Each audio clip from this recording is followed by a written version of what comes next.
There is a silence some women carry that makes the room colder. Not because it's empty, but because it's full. Too full.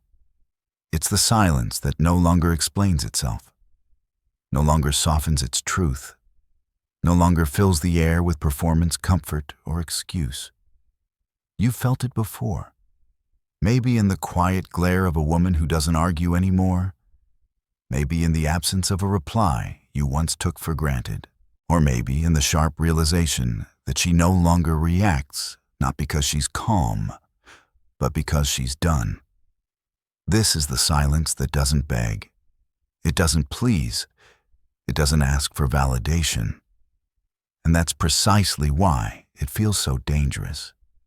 Because for the first time, it is not speaking for your understanding. It is speaking only for itself. You see, most people misunderstand silence. They think it's passive, a retreat, a collapse of voice. But sometimes silence is the loudest act of power a woman can choose, especially in a world that has demanded her performance since the moment she could speak. In the quiet, she is no longer shaping herself to be understood. She is no longer reaching outward. She is looking inward. And that terrifies those who depended on her noise to hide from their own reflection. This is not the silence of submission. It is the silence of awareness, of a woman who has faced herself fully painfully and decided she would rather be alone with her truth than surrounded by people who fear it. It is not weakness. It is not withdrawal. It is a sacred refusal. Friedrich Nietzsche once wrote, "He who has a why to live can bear almost any how." The woman who falls into silence has often already answered her why. And so she no longer performs the how expected of her. She no longer entertains empty rituals. She no longer repeats herself to people who never listened. Her silence is not confusion. It is clarity. And clarity, when held by someone who owes you nothing, becomes deeply unsettling to the insecure. There's something primal in this shift. Carl Jung understood it well when he spoke of the anima, the feminine archetype within the male psyche. To truly face the feminine is to confront the unknown, the unconscious, the part of ourselves that cannot be controlled, categorized, or owned. And for many men and many institutions built on patriarchal scaffolding, the silent woman is terrifying because she cannot be possessed. She escapes definition. She stops mirroring back approval.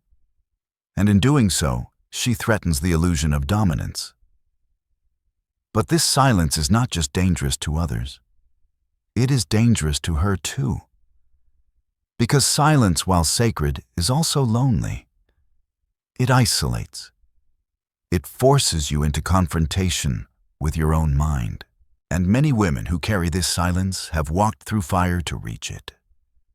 They have been betrayed by words, exhausted by the performative dance of emotional caretaking, silenced in the past not by choice, but by force. And so when they finally choose silence as a form of presence rather than absence, it marks a profound psychological reversal, a reclaiming. We are taught, especially as women, that to be heard, we must be pleasant. We must explain. We must soften. We must smile while we bleed. But what happens when a woman stops smiling? What happens when she says nothing and still holds your gaze? That moment is where the old power structures begin to shake. Because her silence is not absence. It is a new presence, one that no longer depends on your permission. Alfred Adler once said, "Follow your heart, but take your brain with you." And the silent woman has done just that. She has stopped outsourcing her sanity. She no longer debates her worth with people committed to misunderstanding her. She has accepted the consequences of solitude because they are less painful than the consequences of self-abandonment. But perhaps what is most threatening about her silence is that it doesn't need to threaten. It just is. It doesn't demand attention. It absorbs it, not by force, but by gravity. And this gravity reveals a truth we often avoid, that the woman who no longer explains herself holds more power than the woman who begs to be seen. She has already seen herself, and that gaze turned inward becomes her shield. Her silence is a mirror. And if you cannot face what you see in it, you will call her cold. You will say she is distant. You will tell others she is broken, closed off, or cruel. But these are projections. What you really fear is what her silence says about you, about the parts of yourself that still need validation, about the lies you tell to feel superior, about the noise you use to drown your emptiness. She is not cruel. She is clear. And clarity in a world addicted to confusion feels like violence. But it isn't. It's liberation. Her silence is not a wall. It is a boundary, a sacred perimeter drawn in stillness, not to punish, but to preserve, to protect what has already been too exposed, too violated, too exhausted.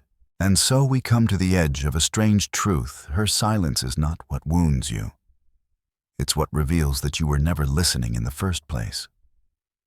Because if her voice had mattered, you would have heard her long before she stopped speaking. There's a point in a woman's life when she grows tired, not of people, not of the world, but of the role she's been forced to play. The role of the emotional translator, the soother, the forgiver, the one who makes pain digestible so others won't feel guilty for causing it.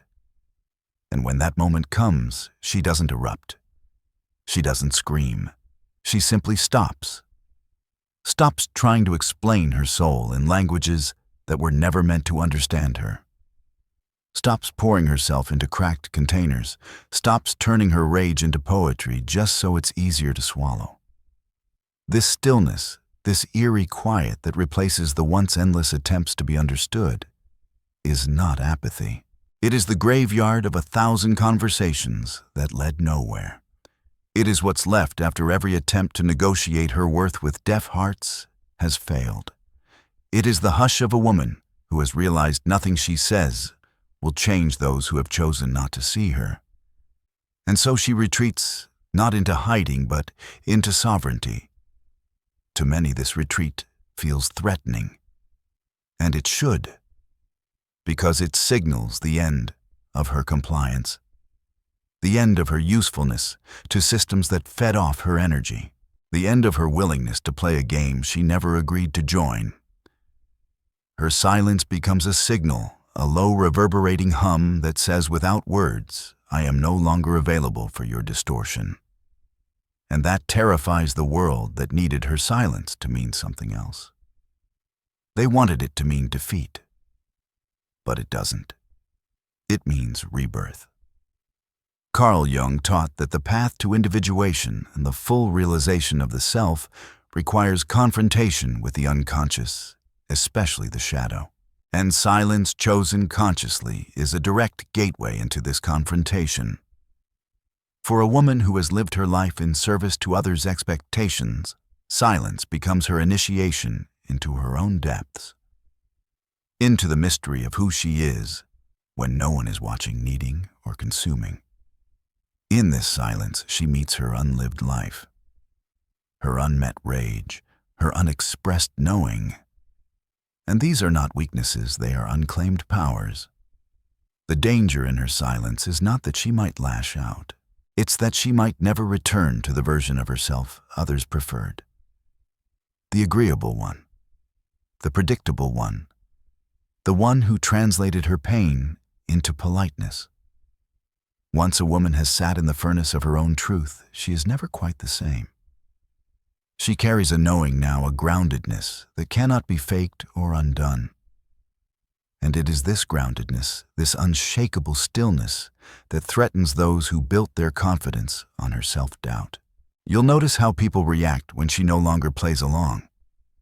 They call her change, distant, cold. But what they mean is she is no longer manipulable, no longer readable through old scripts. Her silence rewrites the relationship. It forces others to sit with their discomfort, their projections, their need to be mirrored. And for those who depended on her to reflect a version of themselves, they could live with this new absence feels hostile. But it isn't. It's honest. There's a line from Schopenhauer that echoes through this space: a man can be himself only so long as he is alone. The same is true for the awakened woman. Her aloneness, especially in silence, becomes her crucible. Not a punishment, but a purification. She sheds the false layers, the masks, the roles, and what remains is a being who no longer needs to be liked in order to feel real. She no longer orients her existence around approval. Her compass now is truth, and truth, when spoken by a woman who has nothing to prove, is often unwelcome. So she doesn't always speak it. Sometimes she just is it. In her gaze, in her refusal, in her quiet departure from spaces that once fed on her. Her silence says everything her words could not: that she is no longer for sale, no longer a commodity of kindness, no longer a mirror for your ego. There is a cost to this silence, of course. She will be misunderstood, mischaracterized. People will say she's arrogant, bitter, angry. But that's because it's easier to label her than to face what she reflects. Easier to reduce her than to ask why her silence feels so personal, why it feels like a wound. And the answer is simple. It reveals the wound you carry, the dependency you never admitted, the comfort you took in her compliance. Her silence dismantles illusions, not by attack, but by absence. She no longer props up the version of the story where she is less than where her worth is negotiated, where her presence is earned through servitude. And this shift is revolutionary, not in volume, but in vibration. It ripples outward. Others feel it. Other women notice. They wonder what she knows, what she did to reclaim herself. And slowly, quietly, it begins. One woman wakes up, then another, and each of them in her own way stops explaining. This is how revolutions begin, not always with battle cries, but with quiet exits, with the sound of doors closing, with the absence of apologies, with the slow, deliberate reclaiming of inner space. And so we misunderstand her silence at our own peril, because it is not void, it is force. It is the concentrated energy of all the words she no longer needs to say, the authority she no longer begs to have recognized, the selfhood that no longer craves translation. Her silence is not an empty space. It is a full presence, one that teaches by example that wholeness begins when performance ends. There is a unique kind of authority that only comes from silence. Not the silence that avoids conflict, but the silence that has walked through it, bled in it, and emerged without needing to prove anything. This silence is earned. It is not the absence of pain. It is what remains after pain has been integrated. When a woman no longer needs to be understood, she becomes something else entirely. She becomes ungovernable, because she has discovered that the only power worth having is the power over one's own inner state. And once you have that, no one can take anything meaningful from you. That is the real threat of her silence. It does not require reaction. It does not seek approval. It exists outside the transaction. And in a world obsessed with control, with narrative, with performance, someone who refuses to participate, who simply observes and chooses not to respond, is perceived as dangerous, because you cannot manipulate what does not need anything from you. You cannot guilt someone who does not seek your forgiveness. You cannot threaten someone who has already made peace with solitude. This is the spiritual core of her silence. It is not passive. It is ascendant. She has transcended the drama. She has seen what lies beneath the chaos, beneath the shouting, beneath the attention-seeking cycles of blame and praise. She has seen that most of it is noise, that most of it is fear in disguise. And she will no longer feed it, not even with her energy. It's important to understand that this evolution did not happen overnight. Silence this powerful is forged in fire. It is not something she chose in comfort.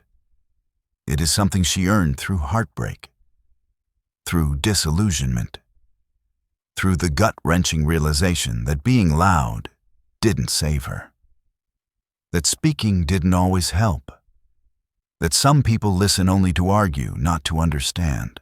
And so she stopped. She stopped wasting herself. And in that pause, she heard something deeper, her own voice. The one beneath the noise. The one that doesn't need to shout. Carl Jung once said, "The privilege of a lifetime is to become who you truly are." But to become that person, one must first shed who they were trained to be.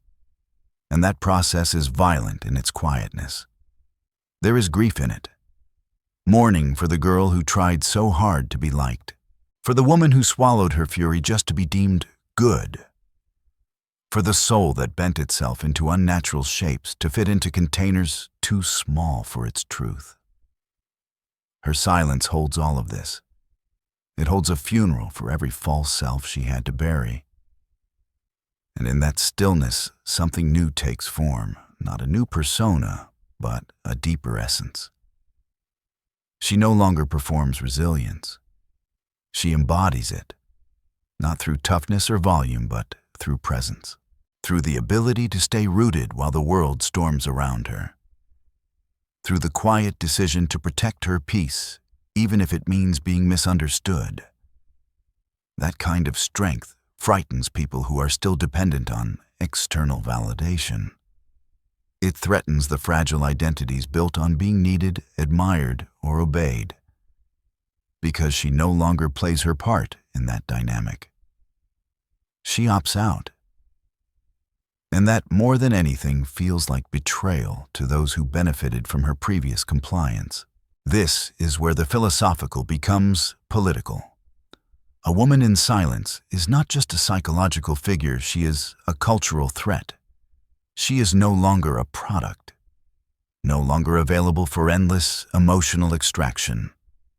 And society, which teaches women to be palatable, accommodating, and self-sacrificing, has no script for a woman who simply is, who does not ask to be chosen, who does not apologize for her boundary, who does not narrate her worth for your consumption. She is no longer in the business of performance. She is in the business of truth. And truth, when no longer dressed in softness, stings. Because it exposes. It cuts through the illusions. And this is perhaps her greatest power. She no longer lies. Not to herself, not to others. Not even to keep the peace. She knows now that false peace is more violent than confrontation. That pretending is a slow death. That silence, when chosen from clarity rather than fear, becomes a sword and a sanctuary. It's worth noting here that silence is not always safe. For many, especially those who have been marginalized, silence was once a prison, a survival tactic, a weapon used against them. And so, to choose silence after having fought so long to speak is not regression, it is discernment. It is a radical act of agency.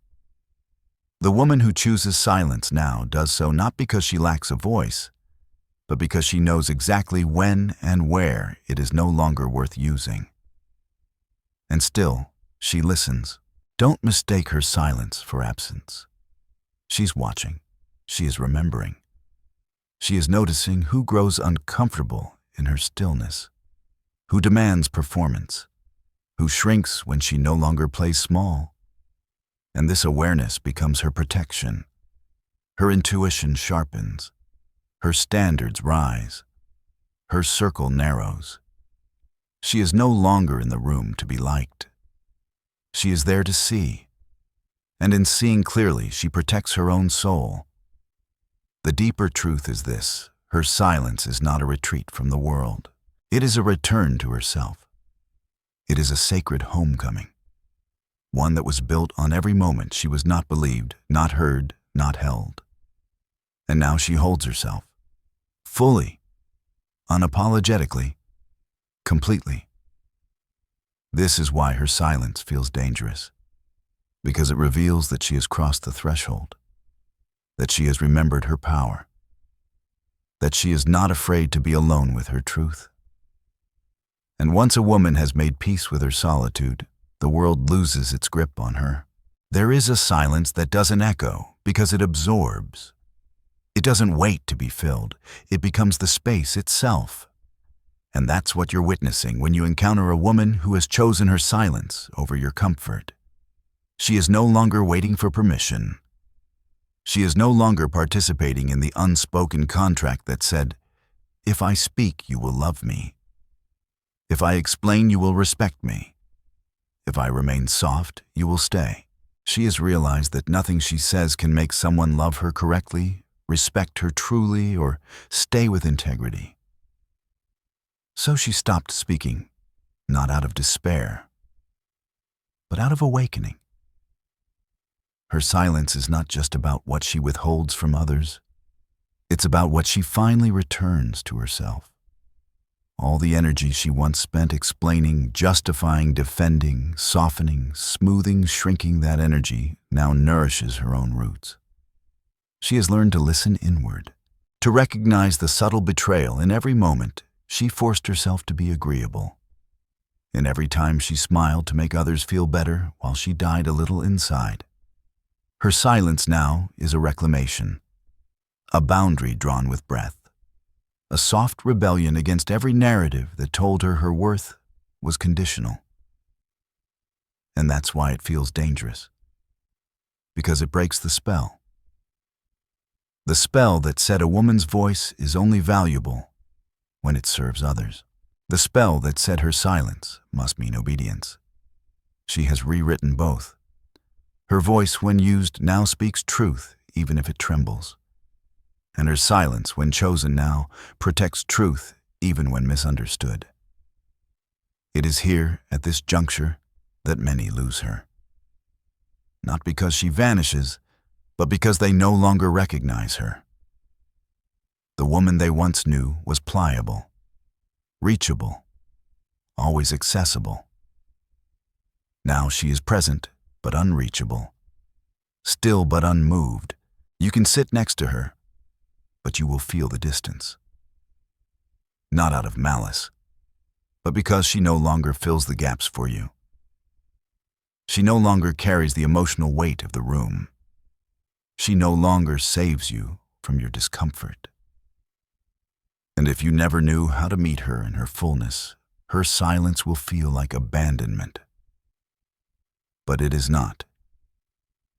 It is simply the sound of her choosing herself, of no longer dimming her light just to soothe your insecurity, of no longer bending herself into half-truths just to keep the peace. Her silence is not war, but it is not surrender either. It is sovereignty, and sovereignty, especially in a woman, is almost always misunderstood. Even those who claim to love her may find this new silence unbearable, because it doesn't beg, it doesn't plead, it doesn't reassure. It just exists, with dignity, with clarity, with terrifying stillness. It is not a question. It is an answer. And for those who cannot receive an answer that wasn't made for them, her silence will feel like exile. But the exile was never hers, it was theirs. She simply stopped inviting them into spaces they only came to take from. There is one final truth this silence brings us to, and it is not comfortable. We fear her silence because it asks us to hear something deeper, our own. When she stops filling the space, we are left with the noise we have made of our own lives. The lies we've told ourselves, the emotional shortcuts we've relied on, the false power we've borrowed from her validation. And in her absence, the mirror becomes clear. This is the great reckoning. Her silence forces us to face the void. And not everyone survives that. Some will lash out. Some will diminish her. Some will accuse her of being selfish, cold, arrogant, or wounded. These are the defenses of those who would rather remain unconscious. But others, those who are ready, will learn from it. They will feel the rupture and sit with it. They will notice the places where they demanded her performance because they feared their own emptiness. They will soften. They will grow, not for her, but for themselves. And this is the quiet gift of her silence. It teaches even as it withdraws. It liberates even as it distances. It burns away illusions even as it withholds explanation. She doesn't need to say a word for her presence to alter the room. Her stillness does the speaking now. And if you are brave enough to listen, not with your ears but with your soul, you'll hear everything. In the end, the most dangerous thing about her silence is also the most sacred. It is irreversible. Once she has found peace within herself, you cannot lure her back into chaos. Once she has heard her true voice beneath the noise, she will never again trade it for comfort. Once she has realized that her presence is a gift, she will never again offer it out of fear. Her silence is not the beginning of her disappearance.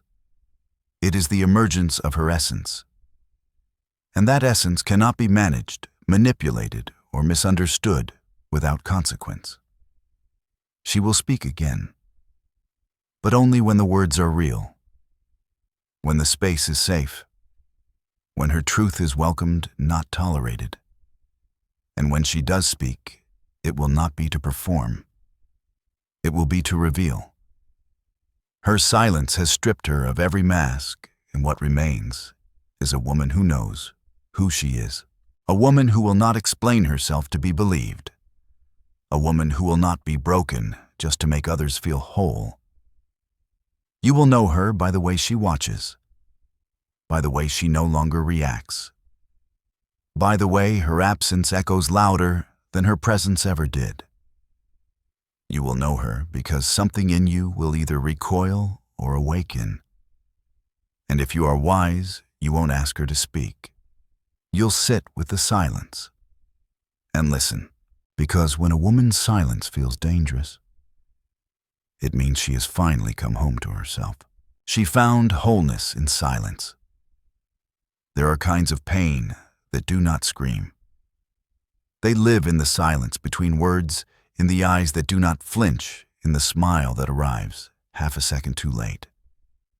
She carried that kind of pain, not because she was weak or broken or even lost, but because she had long ago realized that no one was coming to understand her. And so she withdrew, not in bitterness, not in protest, but in the quiet recognition that her truth could not survive in a world that demanded noise, distraction, and the performance of healing. You've seen her before. Or maybe you've been her. The woman who stopped explaining herself. The one who, after years of reaching outward toward affection, toward clarity, toward permission, simply stopped speaking. Not because she had nothing to say, but because no one had ever really listened. There is a silence that suffocates, and there is a silence that saves. She had known the first. The kind of silence that chokes the child who grows up in a house where emotions are inconvenient, where stillness is mistaken for apathy and pain is never named, because naming it would mean someone has to feel it. So she adapted. She became agreeable, composed, pleasant. The easy one. But within her, a slow rebellion stirred, not the kind that throws fists or shatters windows, but the kind that shatters illusions. she began to see the cost of her own self-abandonment. She began to recognize that much of what she called love was really survival. And so she stopped running. She did the one thing that terrifies the world most. She went inward. Carl Jung once wrote, "Who looks outside dreams, who looks inside awakes." But awakening is not romantic. It is not a sunrise or a breakthrough. It is a dismantling. It is the moment you realize the life you've built does not belong to the person you truly are. It is the night when sleep won't come because your soul refuses to lie for you any longer. She began to live in those nights, not chasing the next answer, not escaping into distraction, but sitting quietly inside her own ache, letting it speak, letting it say everything that had never been said. And in that silence, she began to remember who she was before the world taught her who to be. She was not trying to prove anything. She was not trying to become admirable. The world often misreads silence as submission. But her silence was a refusal to participate in falsehood. She was not quiet because she had nothing left to say. She was quiet because everything she might have said would have been distorted, misunderstood, minimized. And she was done shrinking her truth to fit the comfort of others. So she made a vow, not out loud, not even in words, but in posture, in presence, in the way she breathed. The vow was simple. I will no longer betray myself for belonging. There is something mystical about the soul's return to itself. When a woman begins to no longer look for her reflection in someone else's eyes. When she no longer waits to be seen before she feels real. When the silence inside her becomes more nourishing than any validation the world could offer. This is not detachment. This is not arrogance. This is reclamation. She was reclaiming the parts of herself that had been given away too cheaply. The parts that had been silenced to keep the peace. The parts that had been sacrificed on the altar of approval. She was beginning to remember what wholeness felt like. Not perfection, not invincibility, but wholeness, the radical acceptance of who she truly was, including the scars, the contradictions, the shadows. Nietzsche once said, "You must still have chaos in yourself to give birth to a dancing star." She no longer feared the chaos. She welcomed it. Because beneath the chaos, beneath the confusion and fatigue, was something terrifying and sacred clarity. And clarity does not come from noise. It comes from solitude, from grief, from listening deeply to the truth that has waited years to be heard. And the truth she heard was this: she had never been broken. She had only been silenced, and now she was listening. There is a moment in every journey inward when the silence turns unbearable.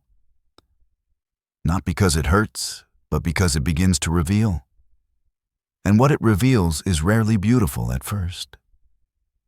It shows you the mask you wear when you're afraid, the smile you fake when your heart is collapsing, and the agreements you've made with fear just to feel safe in a world that rewards compliance.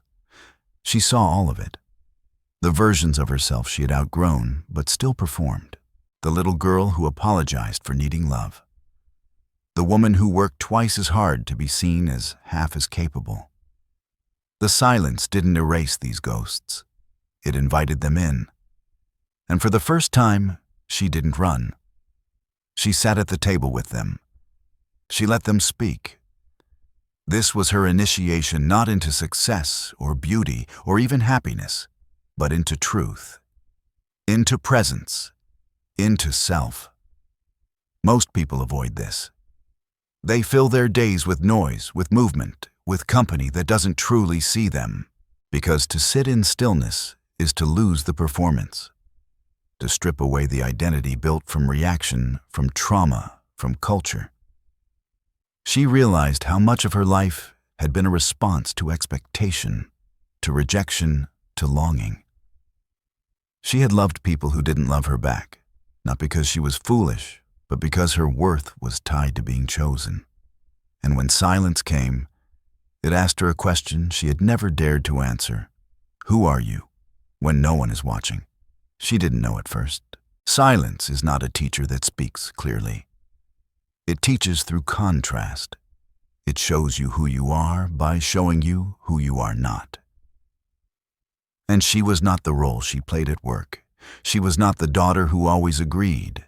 She was not the partner who made herself small to keep the relationship alive. She was not even the version of herself that people admired. These were all costumes, some elegant, some tragic, some necessary. But none of them were her essence, and in silence, stripped bare of performance, she found something more ancient. A voice not shaped by survival, but by soul. Jung called this the process of individuation, the becoming of the self. It is not about becoming someone new. It is about unbecoming everything that is not you. And she was beginning to unbecome, not dramatically, quietly. She no longer explained herself to people who refused to understand. She no longer tried to fix those who were committed to misunderstanding their own pain. She let things fall apart. She let friendships fade. She stopped reaching for those who only came close when it was convenient. And in that space, uncluttered, unfilled, she discovered a different kind of power. Not the power to control, but the power to endure, the power to see, the power to be. There is a depth to the human psyche that only reveals itself when all distractions are gone, when the only voice left is your own. And for the first time, she did not recoil from that voice. It was not cruel. It was not critical. It was quiet and clear and fierce in its devotion to truth. It told her that her softness was never weakness, that her intuition was not something to be doubted or dismissed, that her tears were not symptoms of brokenness, but evidence of aliveness, and that all her life she had mistaken silence for loneliness, when in truth it had been the doorway to remembering. Adler believed that all neurosis stems from an inferiority complex, from a life lived trying to prove one's worth to others. She recognized this pattern within herself, the constant measuring, the striving, the hunger for recognition. But now in stillness, she realized she didn't need to be more. She needed to be here, present, rooted in her own being, not performing, not defending, not pretending, simply here. And it was in this radical presence that she began to reclaim her life. Not all at once. Healing is not a crescendo. It is a quiet unfolding, a returning. She started by noticing what drained her, the people who interrupted her silence with chaos, the habits that numbed her instead of nourished her, the thoughts that weren't truly hers but inherited, passed down like heirlooms from generations too afraid to feel. She let them go, not because she was angry, but because they no longer fit. She no longer needed to suffer to feel real. She no longer needed to hustle to feel worthy. She was learning that wholeness was not something to be earned. It was something to be remembered. In silence, she found a different tempo, the slow, sacred rhythm of authenticity. And from this place, she stopped chasing healing as a destination. She began to live as someone already whole, already enough, already home, not because she had conquered her pain, but because she had made peace with it. She didn't rise above her wounds. She listened to them. She let them teach her. And in their teaching, she found something more profound than strength. She found integration. She found peace. There is a serenity that only arrives after you stop waiting for life to apologize.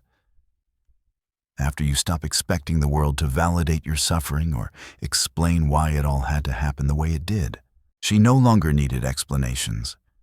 She no longer needed closure from the mouths that wounded her.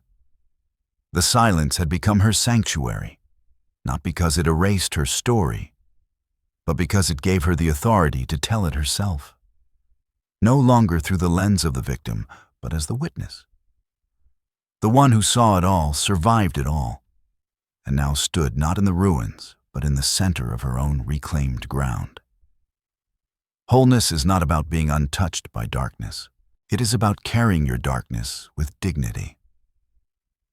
She no longer needed to hide her rage, her grief, her disappointment.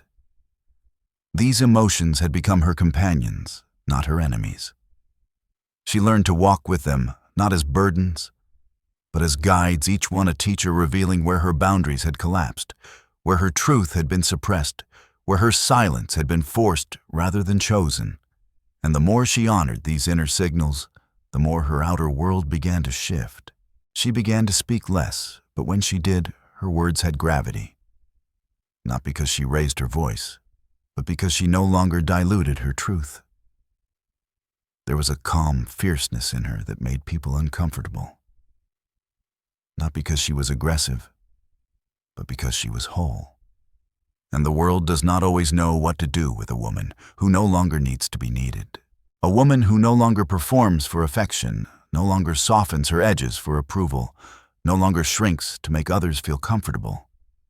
This wholeness, this inner coherence, it was magnetic. And it was threatening. Schopenhauer once wrote that a man can do what he wills, but he cannot will what he wills. She understood this now. Much of what she once wanted had never truly belonged to her. It had been installed. Desires shaped by culture, by media, by inherited trauma. To be beautiful, to be wanted, to be chosen, to be praised. But silence helped her separate the voice of the world from the voice of her soul. And the soul had no interest in being seen, it only wanted to be. To live, to express, to breathe without permission. She let go of what no longer resonated, not in rebellion, but in realignment. The roles, the titles, the scripts, none of them could hold her anymore. She didn't rage against them. She simply walked out of the performance. She no longer feared being misunderstood. She no longer craved vindication. Her energy, once scattered in 1,000 directions, was now returned to her. And with that return came clarity, power, stillness. Not the stillness of defeat, but of inner anchoring. She could sit in a room and not need to prove herself.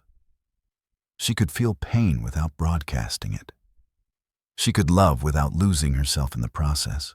This is the paradox of transformation. What once felt like emptiness was actually spaciousness. What once felt like loneliness was actually solitude. And in that solitude, she found herself not as a fixed identity, but as a living presence. A pulse beneath all the noise. A light behind all the stories. She no longer saw herself as a product of her wounds. She was not what happened to her. She was what remained. She was what endured. The deeper she went, the more she felt the archetypal nature of her journey. The woman who reclaims herself through descent. The Persephone myth, reimagined not as victim of abduction, but as sovereign of the underworld. Her underworld. Jung spoke often of the descent, how the path to wholeness leads not upward, but downward, into the unconscious, into the forgotten, into the rejected. And that is where she had gone. Into the silence beneath the noise. Into the memories she had buried. Into the questions she had silenced. She had found no tidy answers, but she had found herself. And that was enough. Because the self is not something we invent. It is something we remember. something we return to after the world has tried to convince us to be everything else. There was no applause, no revelation, no sudden transcendence, only breath, presence, stillness. She was no longer reaching, no longer fixing, no longer performing. She was home, and in that quiet homecoming, she found the beginning of a new kind of life. One not built on control or avoidance, but on communion with herself, with her truth, with the deep rhythm of existence. The silence once feared had become her foundation. And in that foundation, she was not just healed, she was whole. Wholeness is not a destination. It is a quiet way of being. It does not arrive with fireworks or finality. It arrives slowly, like sunlight touching the floor at dawn, soft, almost unnoticed but certain. She had once believed healing meant becoming someone new. But now she understood healing is remembering what was never truly lost. Beneath the pain, beneath the layers of performance and protection, her essence had always been intact. The silence simply cleared the noise that kept her from hearing it. She no longer romanticized the past. The ache she carried had taught her too much to forget, but she no longer needed to carry it like armor. It had served its purpose. It had brought her here to herself. And in this moment, she no longer sought to escape her life or fix it or even make sense of it. She simply lived it, fully, presently, as herself. Not the idealized version, not the curated identity, but the raw, breathing reality of who she was when nothing needed to be performed. There is a cost to this kind of wholeness. It is not celebrated. It is not loud. It often means walking alone. Not out of isolation, but because few are ready to meet someone who no longer plays by the rules of fear.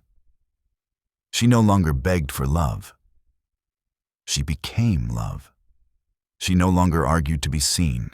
She saw herself. And those who could meet her there without masks, without agendas, stayed. The rest faded. Not as a loss, but as a natural shedding.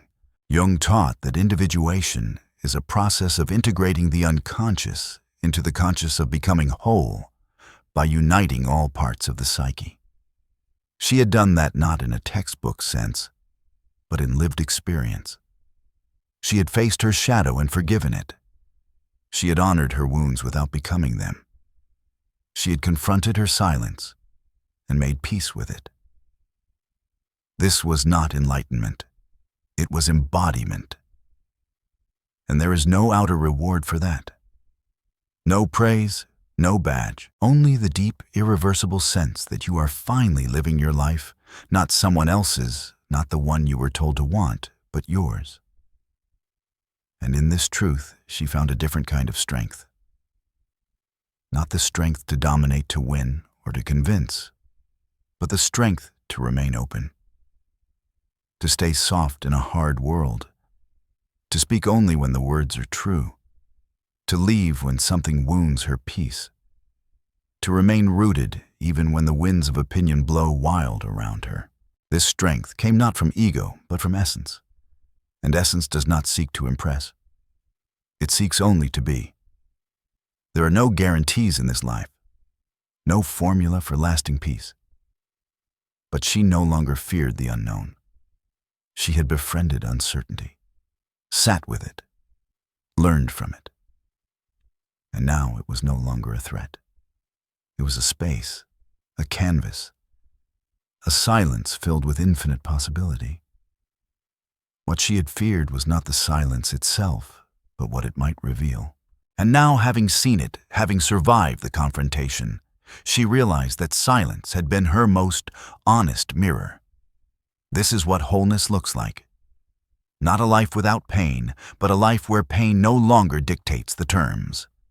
Not a self without flaw, but a self no longer fragmented by shame. Not a woman who has it all figured out, but a woman who no longer pretends she must. She lives differently now, more slowly, more deliberately. She listens more than she speaks. She chooses peace over urgency, depth over performance, truth over comfort. She doesn't always know where she's going, but she knows who she is, and that is enough. There will still be days when the world is loud, when doubt returns, when fear whispers again. But now she knows the way back. Back to the quiet. Back to herself. Back to the silence that is not absence, but presence. And in that presence, she is never truly alone. Because silence, when chosen, is not empty. It is full of all the parts of you the world taught you to ignore. And when you learn to sit with them, to listen, to breathe, it changes everything. So this is where she lives now.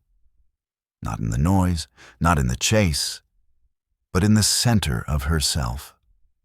Whole, awake, and unafraid. How to love without losing yourself. There are moments in life that don't scream, they whisper. Moments when you catch yourself staring at the ceiling at 2 a.m., wondering when you stopped feeling like you. When did your thoughts become so entangled with theirs? When did your silence become the price you paid to keep the peace? No one tells you how easy it is to disappear inside someone you love. Not all at once. It happens slowly, the way darkness slips into a room when the light fades and no one notices until it's too late. This isn't about heartbreak. It's about self-erasure. And the most haunting part, you offered it willingly. The truth is, love has a shadow. We romanticize the merging of two souls, the surrender, the sacrifice. But what if the version of love we've inherited is quietly teaching us to abandon ourselves?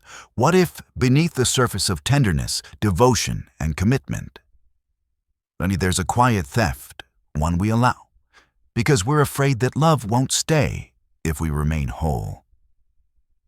You were not born to fracture yourself for connection. Yet somewhere along the way, you learned that being loved meant being less loud, less opinionated, less independent. And now you're here trying to remember where you went.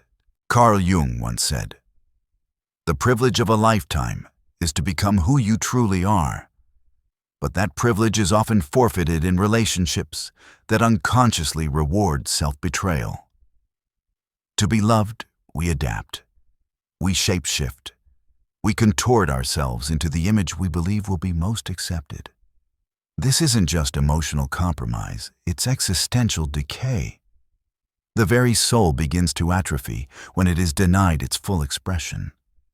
But we don't call it decay. We call it love. We call it commitment. We call it maturity. And in doing so, we sanctify our own diminishment. You start by suppressing the small things, a preference, a boundary, a dream. At first, it seems harmless. But over time, each silence becomes a scar. Each swallowed truth teaches your nervous system that safety is conditional, that authenticity is dangerous. And before you know it, your smile is no longer yours, it's a mask you wear to keep everything from falling apart. You're not lying, but you're not living either. It's easy to blame the other person, to say they took too much, asked too much, controlled too much. But the deeper truth, the one most people are too afraid to name, is that you handed over your selfhood because deep down, you believed it wasn't worthy of being fully seen. You confused love with redemption. You thought that if someone loved you, then maybe you'd finally be enough. So you made yourself small. You made yourself agreeable. You made yourself dependent. Not because you were weak, but because you were scared that your full self was too much or not enough. Either way, love became a negotiation of your own disappearance. This isn't a call to harden. It's not about building walls or rejecting intimacy. It's about remembering that the most sacred act in love is not surrendering yourself, it's staying with yourself.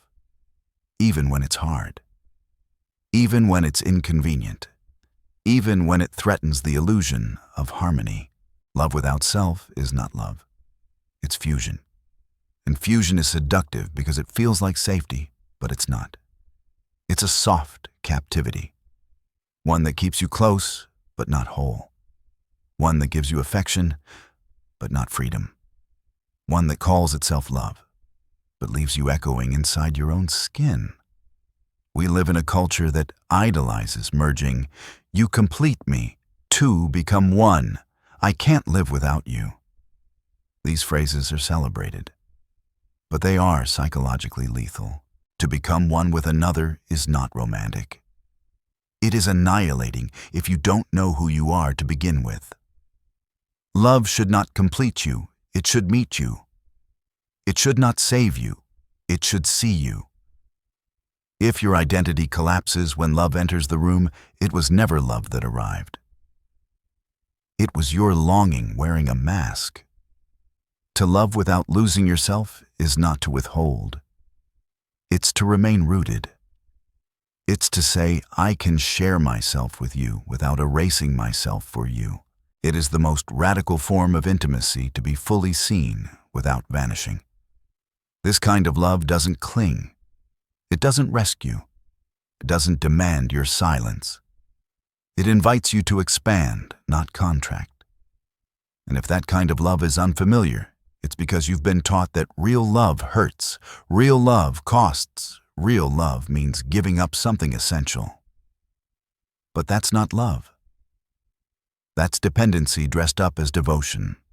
You do not have to disappear to be loved. You do not have to choose between intimacy and identity. You were never meant to be half of anything. You are a whole world, and love when it is true will not ask you to abandon it. Sometimes the deepest betrayal is not the one someone commits against you, but the one you commit against yourself in the name of love. We don't notice it at first, because it doesn't come with warning signs or sharp edges. It comes with soft glances and sweet compromises. It comes in the form of, it's not a big deal, or I'll just let it go, or they didn't mean it like that. And so piece by piece you begin to trade clarity for comfort.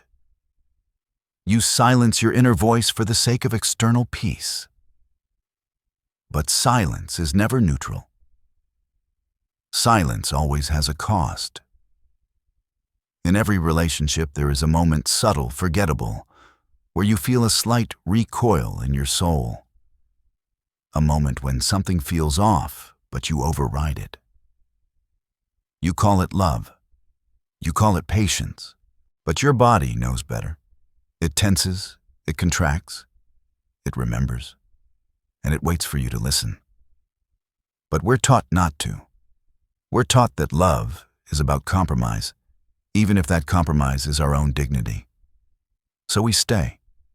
We shrink. We soothe the dissonance with fantasies that they'll change, that we'll adjust, that this is just what love feels like. But love is not supposed to feel like slow self-abandonment. If it does, it is not love, it is a trauma bond. It is a psychological pattern rooted not in intimacy, but in survival. Adler, the Austrian psychiatrist, believed that all human behavior is motivated by a striving for significance, a need to overcome feelings of inferiority. And many of us, especially those wounded in childhood, learn to seek that significance through relationships. We look for someone to see what we can't see in ourselves. We want to be mirrored, but not as we are, as we wish we were. And that mirror becomes addictive. We begin to contort ourselves to maintain it, terrified that if the mirror breaks, we'll be left with nothing but our own distorted reflection. That's when love becomes performance. That's when vulnerability becomes strategy. You're not sharing your truth, you're auditioning for worthiness. And what's tragic is that it works for a while. The mask earns you affection, the role earns you approval. But deep down, you know what you've lost. You know that the love you're receiving isn't really yours. It's meant for the version of you you've constructed. So even when you're held, you feel alone. Even when you're praised, you feel unseen. Even when you're chosen, you feel invisible. Because you are not being loved, the mask is. There's a reason Nietzsche warned, he who despises himself still respects himself as one who despises. There's a warped kind of dignity in self-betrayal, at least you're the one choosing it. But the longer you remain in this illusion, the further you drift from your own center. And soon love is not a connection between two people. It's a contract between two shadows, yours and theirs. Each pretending, each performing, each terrified that the spell will break if either one breathes too loudly. But you cannot build real love on fear. You cannot build true intimacy on the foundation of emotional self-exile. Eventually, the body revolts. The psyche collapses. You either numb yourself deeper or you begin the painful work of reclamation. And that work always starts with grief. Not grief over the other grief over yourself. The self you silenced, the self you abandoned, the self you traded for a version you thought was more lovable. This grief is sacred. It's the beginning of truth. Because in that moment, you are no longer seeking love as escape. You are beginning to seek love as presence. Not something to fill you, but something to meet you. And to meet someone, you must first meet yourself, without the mask, without the armor, without the fantasy. Jung called this individuation the process of becoming who you truly are, by integrating the parts of yourself you've long disowned. And it is the most difficult, most necessary path you will ever walk. Because real love, conscious love, cannot exist without individuation.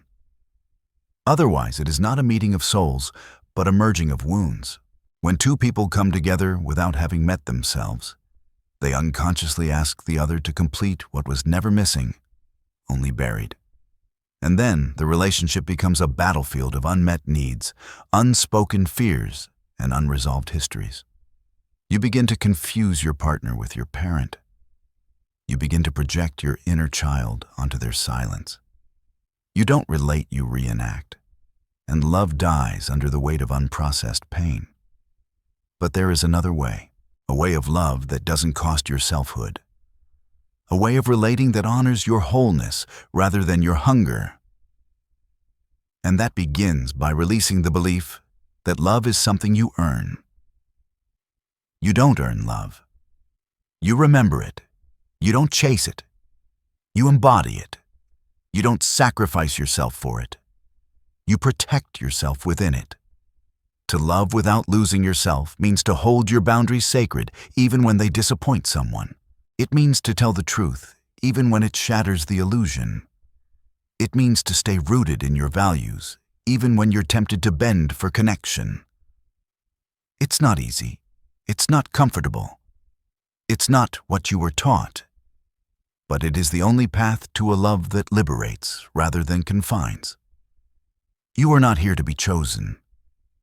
You are here to choose yourself again and again, even when the world tells you that love demands your disappearance. Because the moment you abandon yourself for love is the moment love begins to turn hollow. And the longer you stay in that hollow space, the more it echoes with the voice of someone you no longer recognize. There comes a turning point. Quiet. Personal. Undramatic. It doesn't arrive with a breakdown or a screaming match. It arrives when you sit with yourself, really sit, and realize that the relationship you've been fighting to save has already cost you the one thing you cannot afford, to lose your inner life. And once that realization settles into your bones, something shifts. Not all at once. But something in you stops reaching, stops bending, stops performing. You begin to ask a different question, not, how do I keep this, but What part of me did I bury to belong here? This question is a doorway. It leads into the territory of your own forgotten self. It leads into the dreams you put on hold, the opinions you softened, the instincts you questioned, because someone once said they were too much.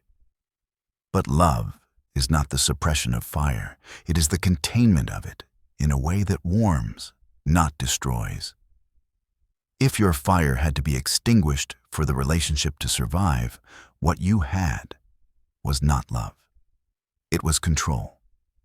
Love may challenge you, confront you, mirror you, but it will never require your extinction.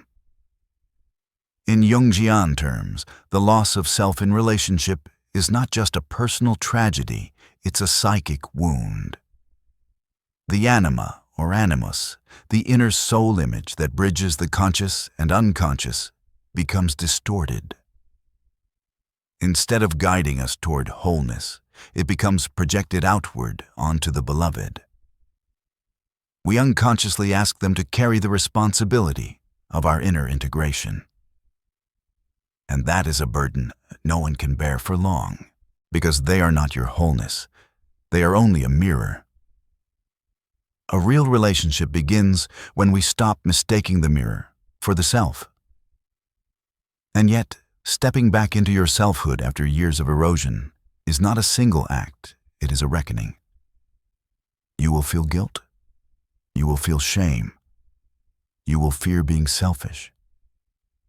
These are the ghosts of your conditioning whispering that your needs are dangerous, that your truth is disruptive, that your worth is tied to being agreeable. But listen, you were not born to be agreeable. You were born to be authentic.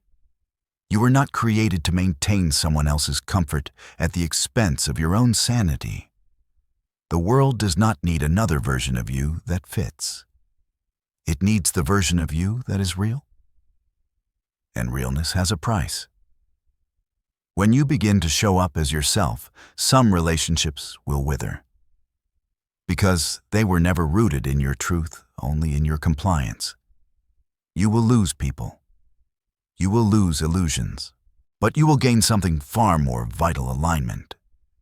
And in that alignment, love will begin to take on a different form. Not a cage, not a performance, but a sacred space where two sovereign beings choose each other, not out of fear or need, but out of deep recognition. This kind of love cannot be rushed. It cannot be strategized or manufactured. It arises naturally when both people have faced their own shadows and no longer demand that the other person fix what they have not yet dared to touch. It is a love of presence, not possession. A love that says, I will not complete you, but I will walk beside you while you complete yourself. To love without losing yourself, then, is a path of integration.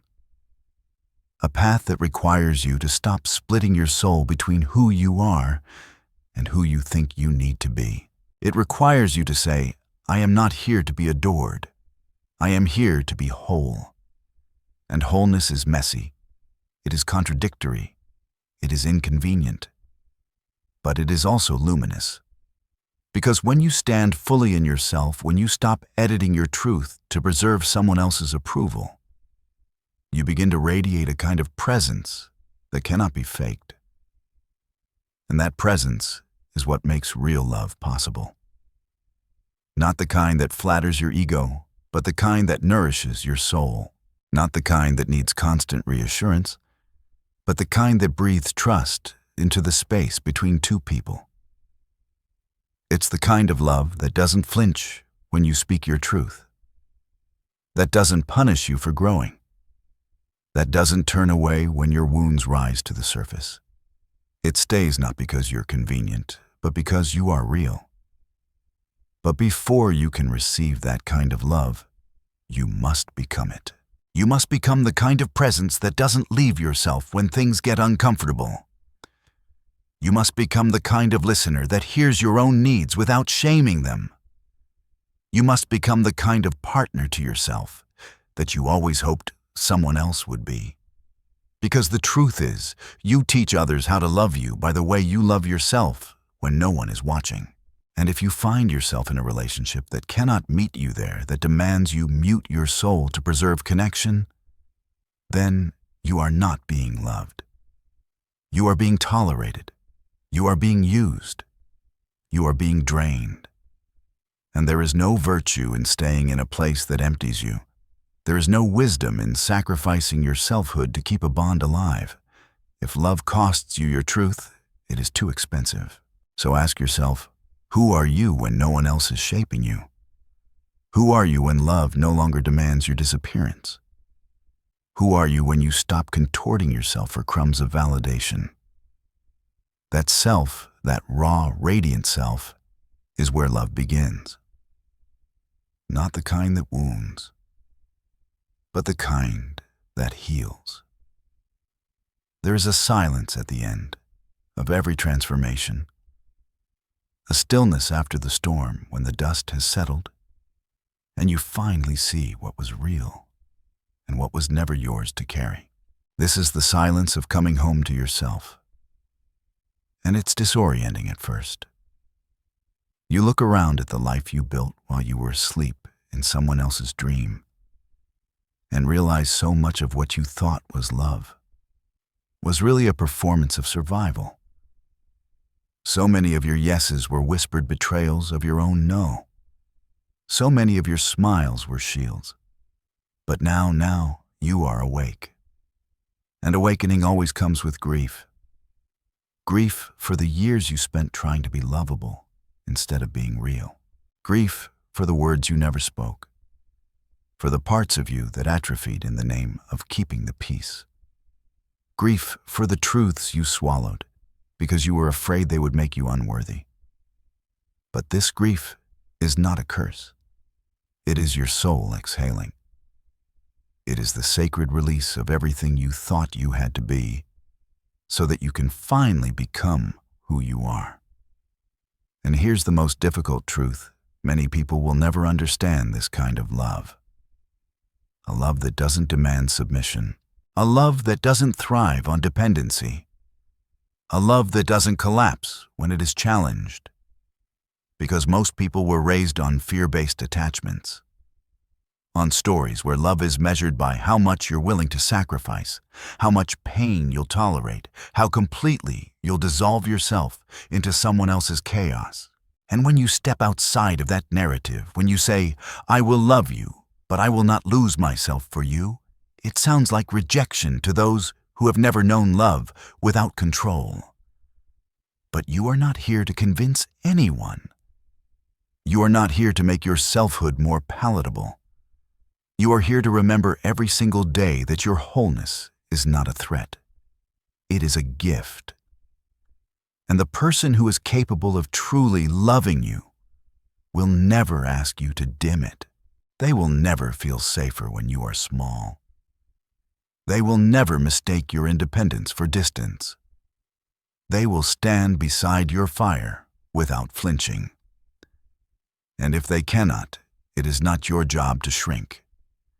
It is your responsibility to remain. Because every time you abandon yourself for love, you teach your nervous system that survival requires self-erasure. And eventually, that becomes your default state. You learn to anticipate rejection before you speak. You filter your truth through the lens of someone else's comfort. You confuse being accepted with being safe. But true safety does not come from approval, it comes from integrity. From knowing that you are not betraying yourself just to be held. Carl Jung taught that wholeness is not achieved by cutting off a portion of one's being, but by integration. This is the heart of everything. Integration. To love without losing yourself, you must learn to integrate your love for another with your love for self, not rank them, not pit them against each other, not sacrifice one for the other, but bring them into alignment.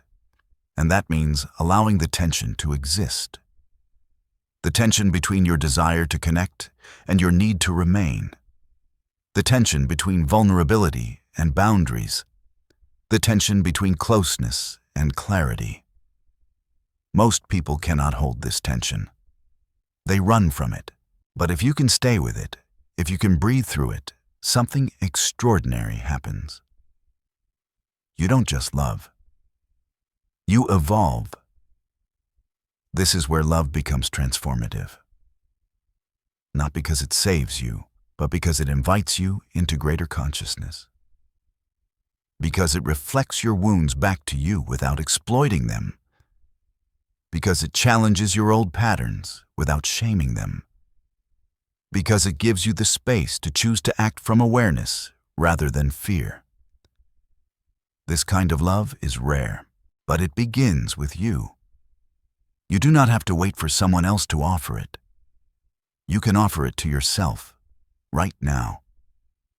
You can begin to listen to the parts of you that went quiet. You can begin to say no without apology. You can begin to hold yourself when old habits beg you to compromise. You can begin to rewrite the story that says love is earned by disappearing. Because it isn't. Real love is only possible when you show up as the whole truth of who you are. And if you're still wondering, still afraid, still haunted by the echo of, what if they leave when I stop bending? Then ask yourself this, what kind of love are you fighting to keep if the price is your soul? What are you actually preserving if you're losing yourself in the process? Is it really love?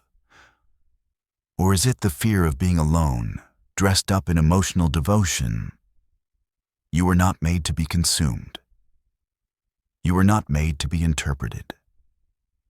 You were not made to be anyone's idea of lovable. You were made to be known. And that knowing begins with you. The world may try to convince you otherwise. It may reward your compliance. It may call your authenticity too much. But the deeper part of you, the eternal part, knows better. It knows that love is not the end of your selfhood. It is the crucible in which your selfhood is refined. And when you emerge from that fire not burned but luminous, you will realize that you never had to choose between love and self.